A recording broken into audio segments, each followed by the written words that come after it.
higaan. At itong mensahe nga bigay niya sa akin 2 weeks ago, ay gusto ng Panginoon na makihayag sa araw na ito.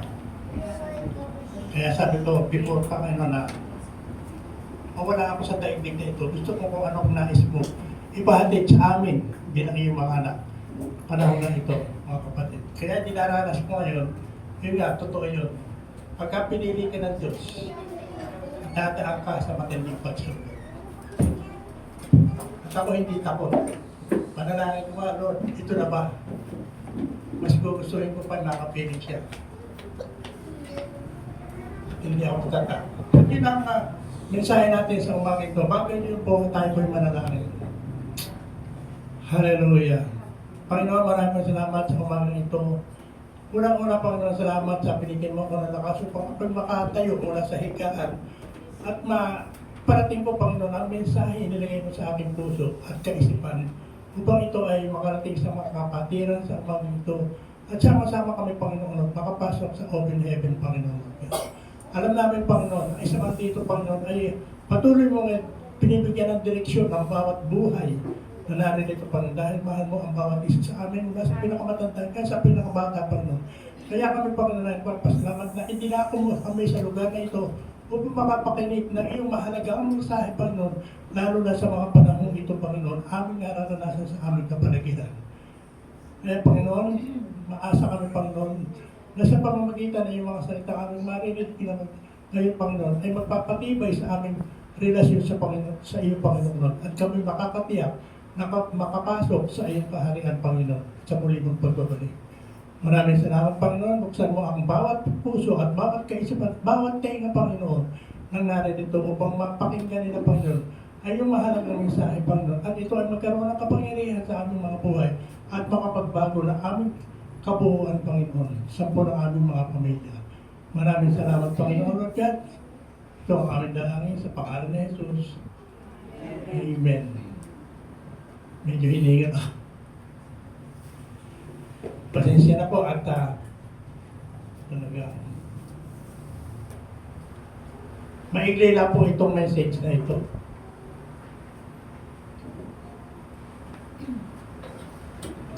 Total ang pinakamensahe no, yung binigay ni Sister Camille, halos ganun din ang mensahe. Ang importante kasi yung ating kaligtasan. Sino nakakatiyak dito na siya ligtas na? Amen. So yun ang kailangan makatiyak natin. Ano man mangyari dahil hindi natin hawak ang ating buhay. Malakas ka ngayon, hindi mo alam, mamaya bukas, sa makalawa, hindi natin alam kung ano mangyayari sa atin. Kaya kailangan lagi tayong prepared, handa tayo, ano man ang mangyari, nasa Panginoon tayo uuwi. Lalo na sa panahon natin, ano nangyayari ngayon, ay nangyayari na noong araw. At yun ang tatalakayin natin, nung panahon ni Noah, bakit kinunaw ng Panginoon ang daigdig? At sinuwa lang ang kanyang mga anak ang natira. At yun po ang tatalakayan natin. Ito po ang ating ark of salvation. Arko ng kaligtasan. At sa panahon natin ngayon, meron din arko. At paano ba naligtas sila Noah noong panahon na yun? Umpisa po natin sa verse 5. Genesis. Nakita ni Yahweh na laganap na ang kasamaan ng tao sa daigdig at puro kasamaan na lamang ang palaging nasa isip nito. Nangyayari ba sa panahon natin? Kita-kita po yan sa lahat ng panahon, especially sa mga politika. Kaya nga sabi ulitin na nakita ni Yahweh o ng Diyos na laganap na ang kasamaan ng tao sa daigdig. At puro kasamaan na lamang ang palaging nasa isip nito. Verse 6, sabi, kaya't labis na ikinlungkot ni Yahweh na nilikha pa niya ang tao. Sinabi niya, lilipunin ko ang lahat ng taong aking nilalang. Lilipunin ko rin ang lahat ng hayop at mga ibon. Ikinalungkot kong nilalang ko pa ang mga ito. Sa 8, ngunit si Noe ay naging kalugod-lugod kay Yahweh. Ito ang kasaysayan ni Noe. matuwid at mabuting tao si Noe noong kanyang kapanahunan. Namuhay siya ayon sa kalooban ng Diyos. Bilang mga pinili tinawag ng Diyos at bilang naririto sa umagang ito ang dapat mangyari. Ito ang kasaysayan ni Noe, na katulad ni Noe, paano tayo mamuhay? Matuwid at mabuting tao si Noe noong kanyang kapanahunan. Namuhay siya ayon sa kalooban ng Diyos, hindi sa kanyang kalooban. Pero sa panahon natin, ang mga tao ay namumuhay sa sarili nilang desisyon, sa sarili nilang kalooban, kung ano ang gusto nila, hindi kung ano ang gusto ng Diyos. Tanda po namin, ang Diyos ay may plano na sa bawat isa sa atin. Kaya yung sinabi niya sa Jeremiah, I have a plan to prosper, para tayo ay pagpalain ng Diyos, para tayo gabayan patnubayan sa ating mga buhay sa araw-araw. Kaya kung ano man ang dinaranas natin, katulad ko, hindi ako iulay sa Panginoon dahil nakilala ko na siya, alam ko na. Amen. Kaya alam natin yung nangyayari sa atin. May purpose ito, talod-talod na sinabi ni Sister Camille. Hindi, ang Diyos mahal tayo. Kaya madalas pinapalo tayo eh. Para tayo maturuan, makita natin na ang makakabuti sa atin. Madalas kasi ang tao yun lang makakabuti.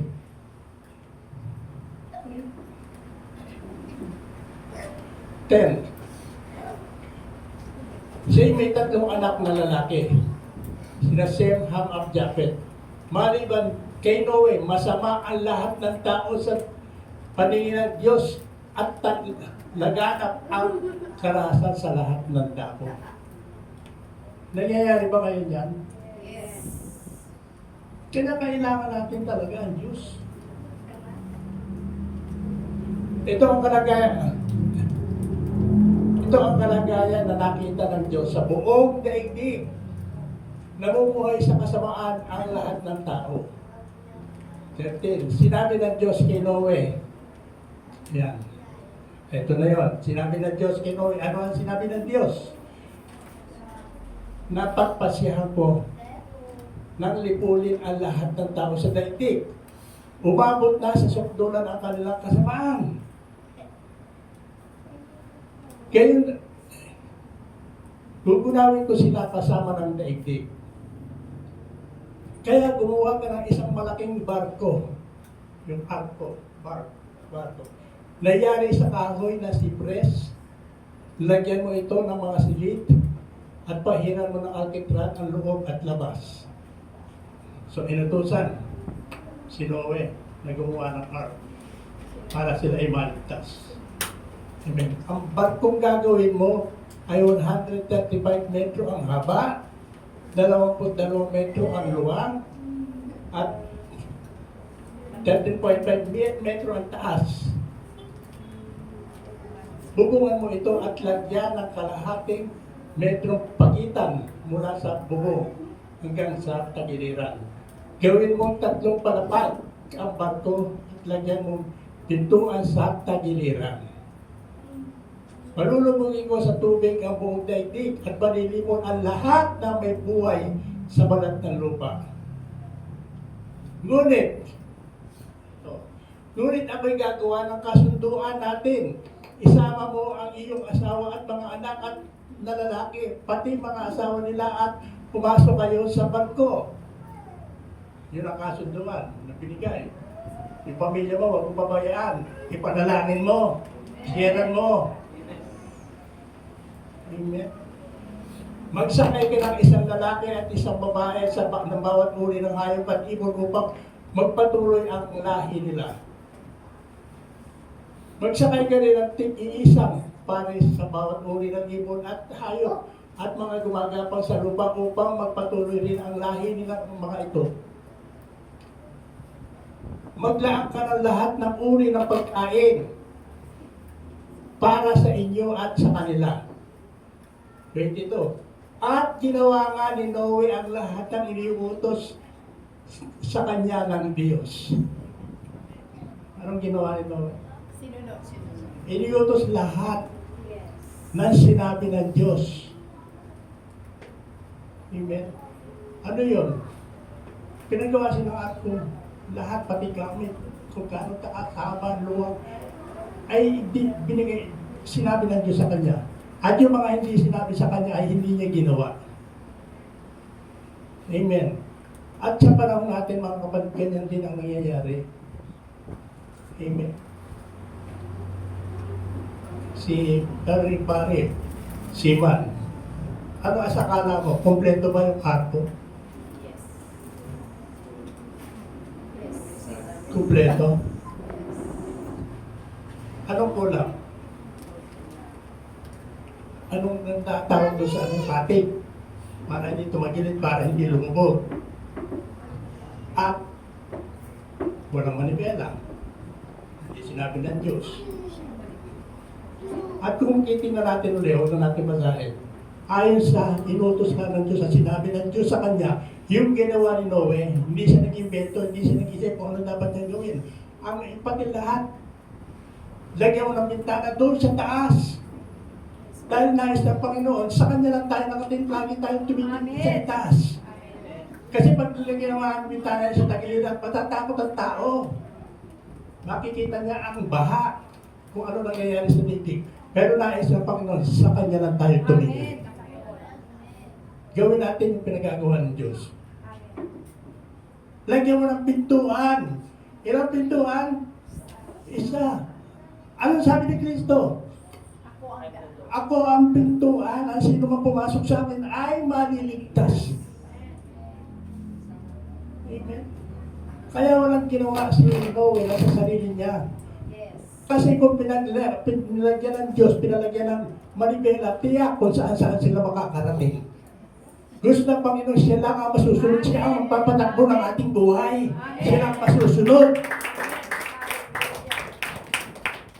Hindi ba? Kung may manibela, i-add na yun. Ay, mga anak ni Noah, kung saan yan, pupunta. Amen. Yung mga kapatid, ang manibela ng buhay natin, ang Diyos lang ang dapat humawa. Dahil siya ay may magandang plano na sa atin. Meron siyang purpose sa atin. At hindi pinalagyan ng katig. Dahil ang buhay natin ay ginagawang balansin ng Panginoon. Sa Kanya lang tayo umasa. At tayo bilang mga niligtas ng Panginoon, mahal tayo ng Panginoon, hindi tayo pababayaan. Kailangan lang sa Kanya tayo, dumipende sa Kanya tayo umasa. Kahit anong kalalagayan natin, sa Kanya lang. Amen. Alam mo sa aking kalagayan ngayon, talaga sa Diyos lang ako. Anytime nakahanda ako, nakaready ko dahil alam ko, hindi ako bumibitaw sa Kanya at lahat tayo mga kapatid, dapat bumitaw sa Panginoon. At pag-isip pa lang natin sa umaga, hindi na tayo ng gabay, patnubay sa Panginoon. Kanya nga binigay sa atin ang banal na Espiritu. Mismo ang banal na Espiritu na siya mag-aakay, magtuturo sa atin ang katotohanan. At aakay tayo sa landas na matwid. At tayo sa kalooban ng Panginoon. Huwag natin ipangahas ang ating sarili kaalaman, sarili natin talino. Kanya nga ang Panginoon, ano ba yung pinili niya, tinawag niya mga disciple? Anong klase mga tao? Mga professional ba? Hindi. Mga fisherman, mga mangingisda. Kasi pagka tumawag na matalino, ay aasa sa kanyang kakayahan, sa kanyang magagawa. Mga kapatid, isa naman sa atin, wala tayong magagawa. Ang Diyos ang pag-asa natin, ang Diyos ang kaligtasan natin.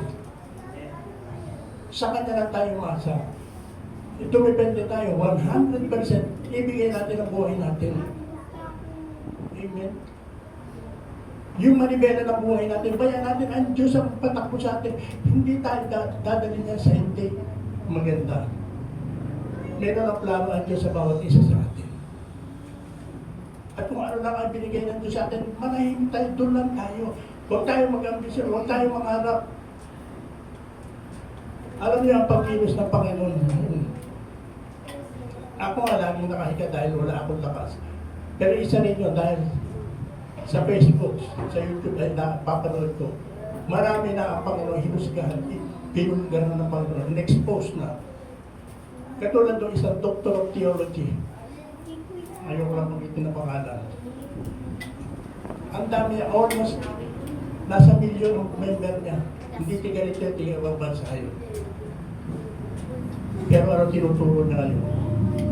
Bawal sa kanilang church ang magsuot ng itim, ng pula, ng purple, may pinagbabawal. Kung gusto mo tumaya sa lottery, may panalangin siya ibinigay bago mag-lottery. Ay kung gusto mo na magpalain, lagyan mo ng no, asin, yung pitaka. Isang kutsarita asin. 3 kutsarita doon sa secret place na bahay mo para nawasak yung kasakitaan ay pumasok sa iyong bahay.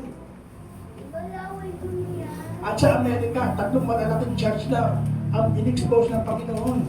Mayayaman sila. May sariling mga aeroplano, barko. Ang dami nilang member.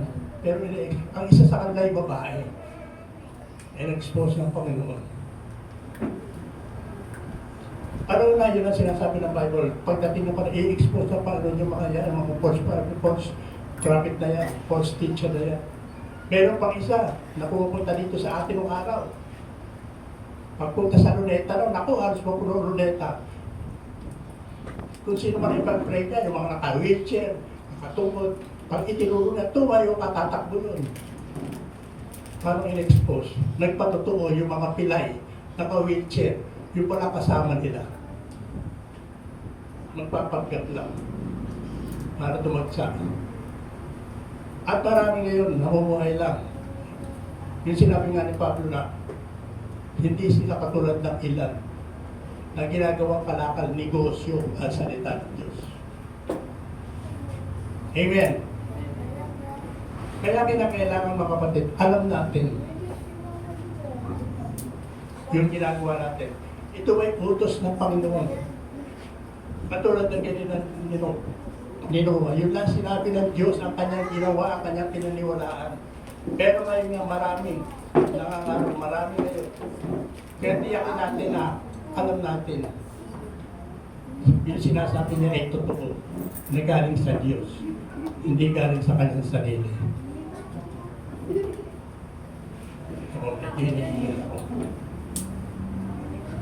So panahon na po para magising tayo. Malaman natin ang katotohanan.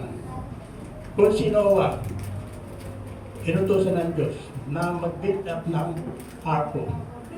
Bilang mga Kristiyano, inaatasan din tayo ng Diyos na mag-build up ng arko.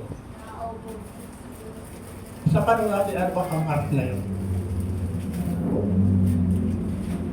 Kung panahon ni Noah, ark of salvation ang pinagawa ng Diyos sa kanya. Sa panahon natin, our ark of salvation is not walang iba kundi ang ating Panginoon sa Kristo. Kailangan kilala natin, mabuild up sa atin at mabuild up sa ibang tao sa pamamagitan natin. Kaya nga tayo, hindi aksidente na nito tayo para ang Panginoon sa Kristo sa ipakilala natin, siya ang makakapagligtas sa atin. Walang iba. Amen. Kaya nga kilala natin ang Panginoon sa Kristo. Dumipende tayo sa Kanya buong buo. Kung anong sinabi niya, yun lang ang ating paniniwalaan. Dahil sa panahon natin yan, sinabi rin sa Biblia, maraming darating na mga false teacher, false prophet, at marami silang maililigaw. Kasi ang pangalan nila, puro yung mga pabor. Magagandang pakinggan sa tenga. Tandaan po natin, pagka ikay pinili, tinawag ng Diyos, dadaan ka sa suffering. Amen? Alam ba natin yun? Niwala ba? Kaya kailangan nakahanda tayo, mayroong suffering. Amen? Kaya ang mga asawa nagmamahalan merong wedding ring. Pagka mahal mo ng Diyos, mahal ka ng Diyos, pero suffering. Daranas tayo, pararaanan tayo, para tayo ay lumakas. Para tayo makatiyak. Titingnan kasi ng Panginoon talagang hindi kawawa ay hihiwalay sa Kanya katulad kayo. Nangyari ang lahat, pero hindi mo ito. Amen. Kaya kinakailangan ko, lahat ng ating ginagawa, lahat ng ating pinupuntahan, lahat ng ating naririnig, ay galing sa Diyos. Huwag yun sa ating sarili. May plano na ang Diyos. Amen. Sa bawat isa sa atin. Kaya nang alamin natin. At hindi ko yan itatagal dito tayo sa punta tayo sa kinakulat pang outline. Kaya hindi po lahat ng ibig sabihin linggo-linggo umaattend ka, Yung sinabi nga, tama po yun. Kaya sa okay ka ng pagdalo. Pero depende yun. Meron nga, tuwing linggo sa timbahan. Pero ang pamilya na papabayaan. Depende rin sa sitwasyon ng mga kapatid eh. Kaya sabi ko nga sa asawa ko, baka kapag nadadjudge na ako. Hindi ako makatayo. Amen? Kaya sa laki ng ginastos namin, pinatigil ko na lahat, hindi na ako uminom ng gamot. Yung nanghihirap sa akin, ayaw ko na. Hindi na ako nag-aaral dyan. Dumipende na ako sa Panginoon. Kaya nga mga kapatid, kaya nga hindi lahat eh. Basahin nga natin sa Matthew. Matthew 7:21 to 23.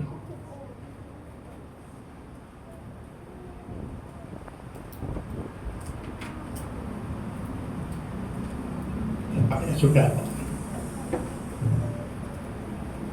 Mama, hindi pa ako.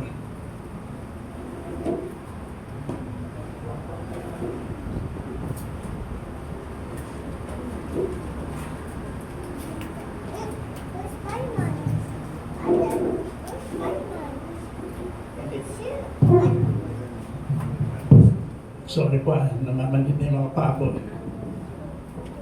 Sasara ba tayo? Matthew 7:21. Ang sabi, hindi lahat. Ayan, hindi lahat. Ang sabi nito, not everyone that saith unto me, Panginoon, Panginoon, ay makakapasok sa kaharian ng langit. Kaya nga open heaven eh. Makakapasok ka ba, kapatid? Tayo lang makakasagot dyan. Yes. Amen. Kaya nga open heaven eh. Ang series nyo eh. Kaya ang sanon dito, hindi lahat ng tumatawag sa akin, Panginoon, Panginoon, ay papasok sa kaharian ng langit. Kahit ito'y naka-open. Yes.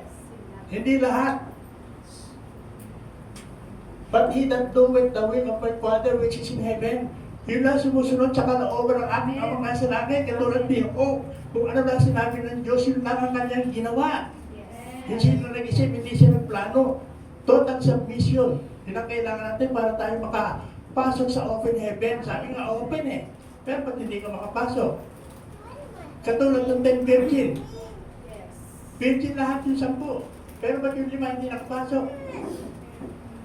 Dahil hindi sila sumunod sa pinag-uutos ng Panginoon. Ganon din tayo. Huwag tayo magsiguro na makakapasok tayo. Ang tanong natin sa sarili natin, tayo ba ay sumusunod sa kalooban ng Diyos? Kaya nga sabi niya, hindi lahat. Nung nagsasabi, tumatawag sa Panginoon pa na papasok sa kaharian. Kundi, sabi, unto the Lord shall enter the kingdom, but he that doeth the will of my Father which is in heaven. Wala sumusunod sa kalooban ng aking amang nasa langit. Kaya tiyakin natin yung ating ginagawa ay kalooban ng Panginoon. Amen. Ano pa?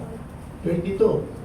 Ang sabi, many will say to me in the day, maraming magsasabi sa akin sa panahon na yun, sa araw na yun, Lord, Lord, have we not prophesied?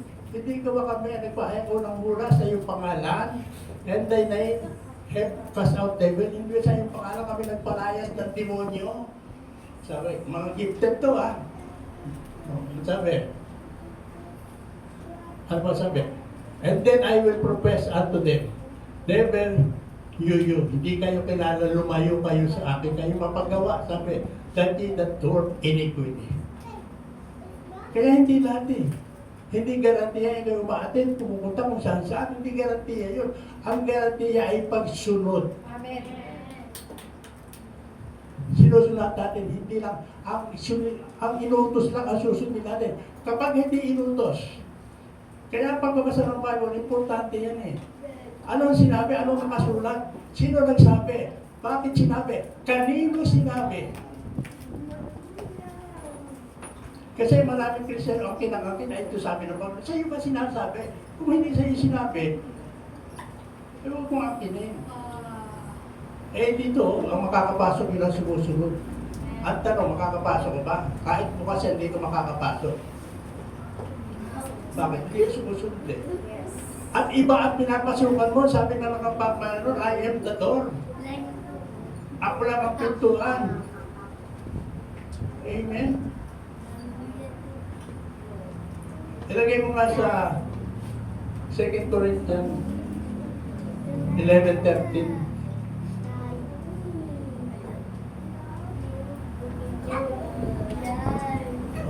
For such a false apostle, sinful workers, transforming themselves into the apostle. Meron pang nagkukurari na sila Kristo. Hindi mo ganyan, meron na. Kasi sila rin yung anak ng Diyos. Kristo, sila yung appointed son of God. Saan sila ngayon? Amen? O sumunod, ano pa sabi? And no marvel, huwag kayong magtaka. Ang sabi rito, for Satan himself is transformed into an angel of light. Na si Satanas man ay nagpupuring anghel ng kaliwanagan. Amen. Therefore is no great things if this minister also be transformed as the minister of righteousness, whom the end is according to their works. Sa kanila lang yan. Kaya mga kapatid, hindi na kumuha sa laki ng church, sa galing mong pastor, magaling mag-English, may pasayaw-sayaw pa, may paate-ate pa, pag-agritis. Hindi yung kapatid, kinukuha ang emosyon natin. Tingnan natin, ano ba yung sinasabi? Yung ba yung nakasulat?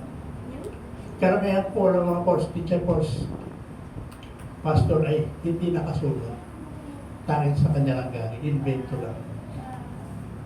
Tandaan po natin, dapat naintindihan natin na unawa natin ang pagbabasa, pagbubulay-bulay sa salita ng Diyos. Lagi ihiwalay natin, ano ba sinabi, kanino sinabi. Yung pa ba sinasabi sa panahon natin. Amen. Remember that we are not under the law, but we are under grace.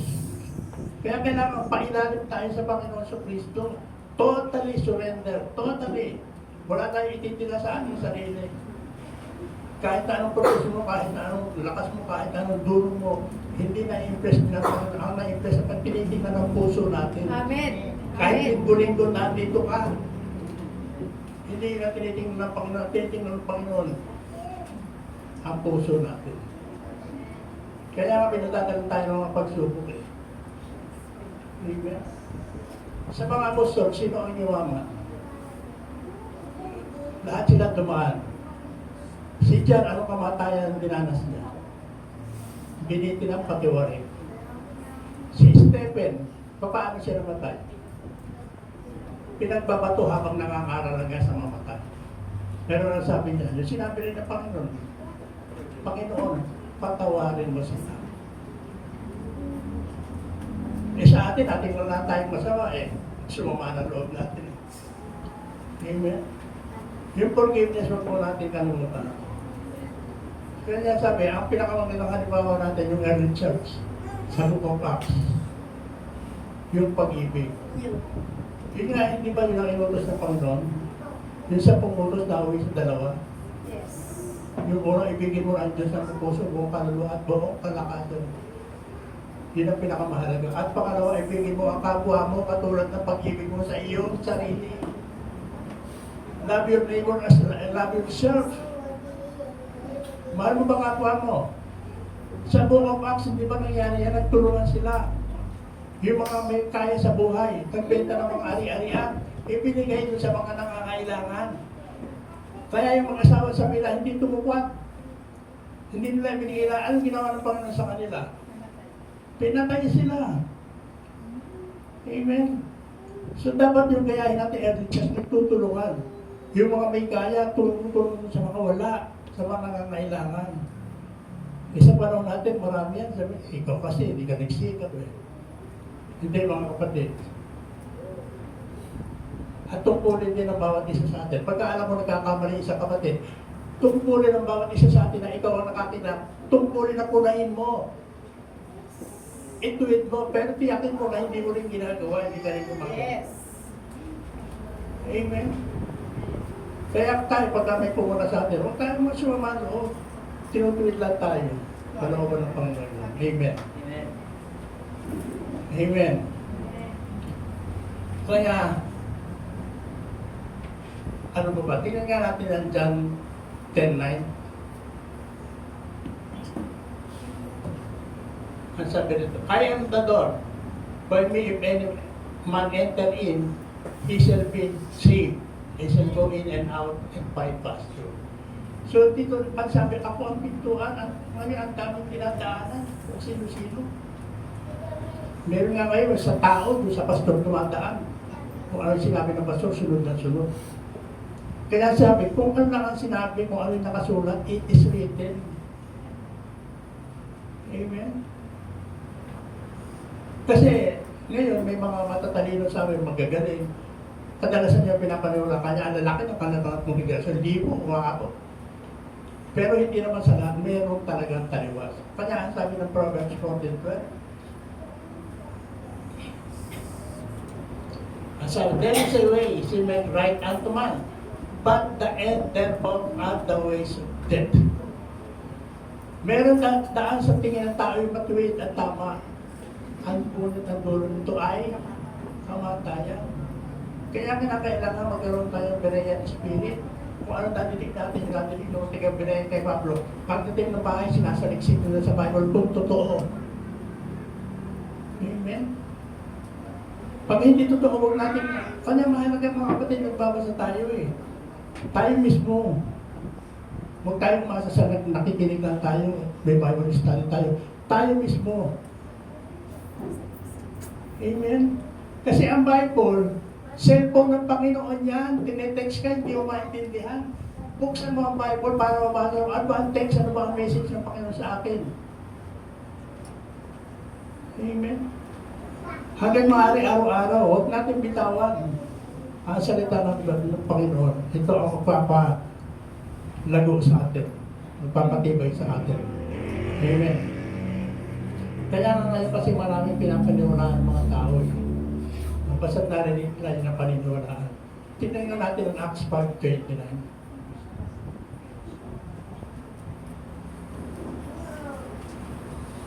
Ito, tinutulig sa sila mga religious leader. Gusto nila sila ang pakinggan. Pinagbabawalan nila mga araw sa Petro.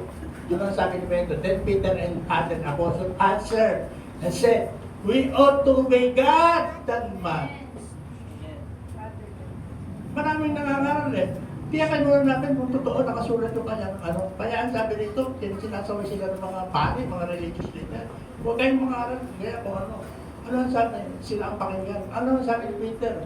Then Peter and the apostle, ang sabi, at sumagot, ang sabi, pakikinig kami sa Diyos, ang dapat namin pakinggan, hindi ang tao. Karamihan nga sa tao nakikinig eh.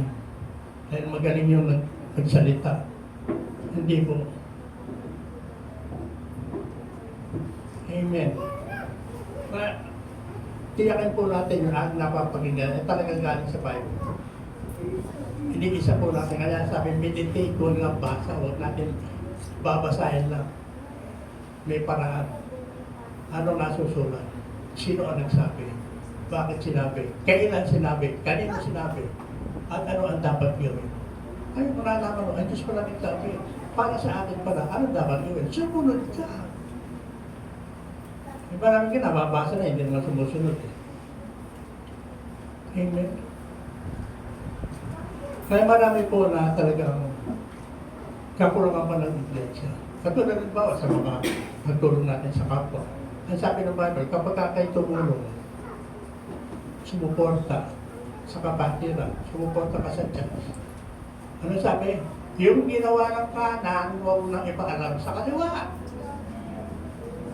Kasi pag sinabi mo nga, wala ka nang tatanggapin sa Panginoon, dahil natanggap ko na, puli ka na eh. At yun ang ginagantihan ng Panginoon. Amen. Kaya minsan may mga bata sa Old Testament, nasabi ng Panginoon, ganito lang ng Panginoon, hindi nagbabago. Hindi nagbabago ang Panginoon, pero yung kautusan niya ay pinago niya. Kaya naman may mga bata sa Old Testament, hindi na dapat ngayon. Dahil ginawa lang ni Kristo kanya, we are under grace. Katulad nun, di ba? Yung ginagawa na sa church, kailangan ay ayon sa kalooban ng Panginoon. Yung ba sinabi ng Panginoon, yung ba dapat natin gawin? Kaya nung ang Panginoon pumasok sa templo, nakita niya mga may nag-exchange na nagpapalit ng pera, nag-itindi ng mga kalapatin, kung ano-ano. Dahil yun ay ginagamit ng pagganto, pag-alis sa Panginoon. Ano sabi ng Panginoon? kinaubyo ka ng mga lamesa, lumayo kayo, lumayas kayo rito. Ang tahanan ng Ama ay ginawa yung bukid ng magnanakaw. Kaya tiyakin natin, yung ginagawa natin sa church ay kalooban ng Panginoon. Ayun ang sabi ng Bible, tiyakin natin. Kasi maraming churches ngayon, kahit na malalaki sila, mag-remember nila. Amen, hindi yun. Tiyakin natin. Yung mga sinabi ng Panginoon. Pagka hindi sinabi, hindi kalooban. Pag huwag natin gagawin, huwag tayo mag-invento, huwag tayo magpaplano. Dahil may plano na ang Diyos sa bawat isa sa atin. Amen. At kilala mo natin ang Panginoon. Kung kilala natin na, sino ba siya sa buhay natin? Sino ang Panginoon sa buhay natin? Ano ang dapat natin kilalanin bilang tagapagligtas natin? Psalm 23. Ano sabi ron? The Lord is my shepherd, I shall be in want. Ang Diyos, si Yahweh, ang aking pastor, hindi ako magkukulang. Kaya nga sa the Lord is my shepherd, I shall be one. Ang tao laging one. Laging nangangailangan. Pero sinabi dito, sasatisfy ka, si Jesus lang ang gawin ng pastor. Kasi ang pastor hindi ka dadalhin sa lugar na hindi ka makikinabang. Kaya nga sabi, the Lord is my shepherd, I shall not want. Next. He makes me lie down in green pasture. Pahihintayin ka sa mainam na pasturan, sa makakain ka, sa mga may damon sariwa. Hindi ka magkukulang, kaya hindi ka magawa. Always one. He leadeth me beside the still water. Sa batisang tahimik. Walang malalakas na agos na matatangay ka. Dahil alam ng Panginoon yung kakayahan natin. Kaya sabi, He made me lie down, He led me in green pasture, and He led me beside still water. Sabi, He restored my soul, palalakasin tayo. Amen. He leaded me in the path of righteousness. Sa daan mo, galing sa Kanya. Doon tayo palaraan ng Panginoon. For His name's sake. You don't through the valley, they walk through the valley of shadow of death. Mangalip man na yung buhay. Sabi, will fear no evil, for thou art with me, kasama kita. Hindi mo ako papabayaan. Thy rod and thy staff, they comfort me. Pinapalo tayo, ayan na nga, oh. Ano ginagawa ng pangalo ng pag-sabi? With thy rod and staff, they comfort me. Ino-comfort tayo ng Panginoon. Kaya yung sinabi ni kami, kung ano yung marating sa atin, pasalamat tayo, may purpose ang Panginoon. Yung lahat ng bagay nga, sabi nga yung Brother Body, all things work together. Lahat ng bagay nangyayari, sama-sama yan. Amen. Kumbaga sa ano, sino kumakain ng pakbit dito? Pagka walang mapait yan, hindi masarap yan. Kaya yung mga gulay pinagsama-sama. Amen? Yung ampalaya ayaw. Si Brother Barry, araw-araw pa ayaw ng ampalaya.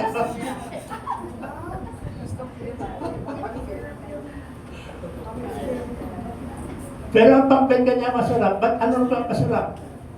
Yung pait. Kaya all things work together. Pag pinagsama-sama yung mapait, matamis. Amen? Panghang, pero siya masama, igulay mo, ang sarap niya. Pero ialis mo yung mapait, ito ang sarap yan. Amen? Kaya nga sabi, don't prepare a table before me in the presence of my enemies. Hindi mo ako pinababayang mawalan ng pagkain sa hapag. Sa harapan ng aking mga kaaway, tumutulik siya, nagdadad sa akin. Ibig sabihin, don't prepare a table before me in the presence of my enemies. Yung mga nagagalit sa ipapakita ng Diyos, pupuruin ang hapag mo. Yes. Amen. Though anoints my head with oil, my cup runneth over. Pinalalakas mo yung anointing. Nung kalakasan mo yung sumasakin, ang sabi, your goodness and mercy shall follow me. Yung kabutihan mo at yung habag mo ay susunod sa akin. all the days of my life. And I will dwell in the house of the Lord forever. And I will dwell in the house of the Lord forever. Ano yan? Yun ang open heaven. Kaya nais natin makapasok. So, ang Diyos lang ang gawing pastor. Hindi tayo dadagyan sa mabato kung hindi doon sa masagana. Sa damuhan. Okay. So, hanggang nandito na lang po mga kapatid at ako'y medyo namamanid na ako katawan ko. Kaya, hindi ko lang sa inyo kapatid. Tulungan niyo ako sa panalangin. Although kami na mag-asawa, ay hindi nawawala. Araw-araw kami, lahat kami meditation, prayer. Kaya hindi kami nakakaandin mga kapatid. At lastly, nagpapasalamat ako sa Panginoon dahil alam ko mahal niya ako. Mahal ba ako?